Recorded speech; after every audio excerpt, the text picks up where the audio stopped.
في نفس الوقت عايزين نقول لحضراتكم برضو حاجة مهمة جدا وتنبيه مهم من هيئة الدواء.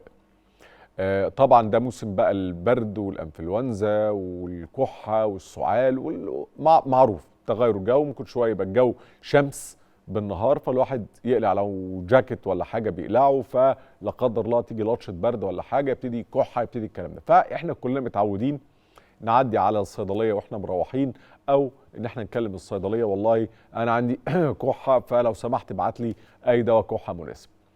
ده ما فيش حد فينا ما بيعملش كده، ولكن هيئه الدواء يعني اصدرت النهارده تحذير شديد اللهجه، بتحذر من مضادات السعال اللي هي عمال على بطال، وقالت ده ممكن لو في مهدئات بتتاخد، لو في ادويه اخرى بتتاخد ممكن يكون في مضاعفات تكون خطيره على الصحه. هيئه الدواء المصريه طلبت المواطنين ضروره استشاره الطبيب او الصيدلي عند تناول مضادات السعال، لما يكون ده كمان مع ادويه زي المهدئات، الادويه المنومه او اللي بتساعد على النوم، او الادويه الخاصه بالاكتئاب او الاضطرابات النفسيه.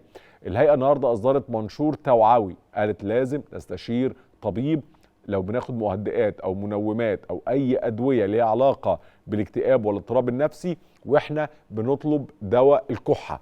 الموضوع مش سهل زي ما الناس متخيله او زي ما احنا الحقيقه للاسف يعني كلنا بنعمل.